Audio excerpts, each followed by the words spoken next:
Caitlin said WNBA Draft left her upset in honest admission about being no one pick. Caitlin Clark was the no. 1 overall pick in her 2024 WNBA Draft class. But not all of that night was a pleasant experience. Indiana Fever's Caitlin Clark expressed dissatisfaction with the way her WNBA Draft night unfolded. Clark, who was eagerly anticipated to go first in the 2024 draft, did indeed become Indiana Fever's top pick, but not all the evening was smooth sailing. 1 year on, and it's Paige Bueckers following in her footsteps after being selected no. 1 by Dallas Wings in the 2025 WNBA Draft on Monday. The University of Connecticut prodigy was widely tipped to be this year's premier draft choice, and she lived up to expectations by joining a distinct group of top picks. Yet Clark, 23, will wish Bueckers got the chance to celebrate intimately with her loved ones, something she lamented missing out on when she got snapped up. And the former UA Hawkeye star knows all too well the feeling of missing out on your own party. I was so upset because after I got drafted, I got just dragged out immediately, and I didn't get to see any of the draft, she told former teammates Kate Martin, Gabby Marshall, and Jada Gamfi on the Fresh Talk podcast via the Mirror US last year. I didn't even take pictures with you guys, my family, like boyfriend Connor McCaffrey, like no one. For one of the world's leading sports figures, the inability to savor such a pivotal career milestone is nothing short of disheartening.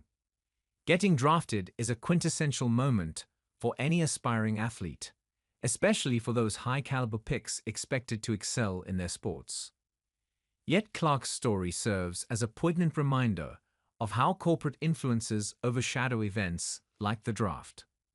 It also sheds light on the way these future icons are managed from the minute they step into the professional limelight.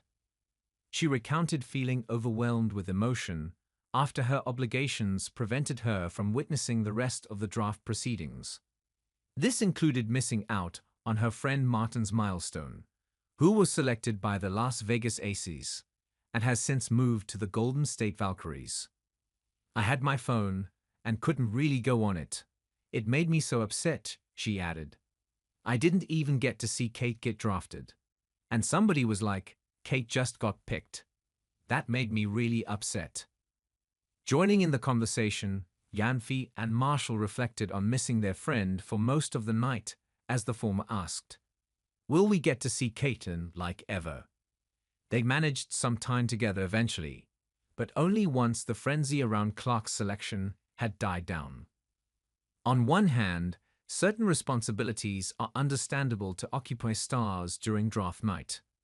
However, there's a question whether these commitments should be so overwhelming that young hopefuls, many just at the cusp of adulthood, miss out on fully experiencing what should be the fulfillment of their dreams. The UA graduate certainly made her mark on the court last year. Clark played a key role in ending the Fever's 8-year playoff drought, even though they were eliminated in the first round. Expectations are high that last year's Rookie of the Year will propel Indiana even further in 2025. The Fever drafted Michaela Timpson and Bree Hall with the 19th and 20th picks in Monday's draft, while also selecting Gonzaga's Yvonne Ejim 33rd overall. The new WNBA season kicks off on May 16, but Clark and the Fever won't start their campaign until the following day when they take on the Chicago Sky. Fans will then have to wait until June 28 for the first showdown between Clark and fellow No. 1 pick Bueckers as Dallas hosts Indiana.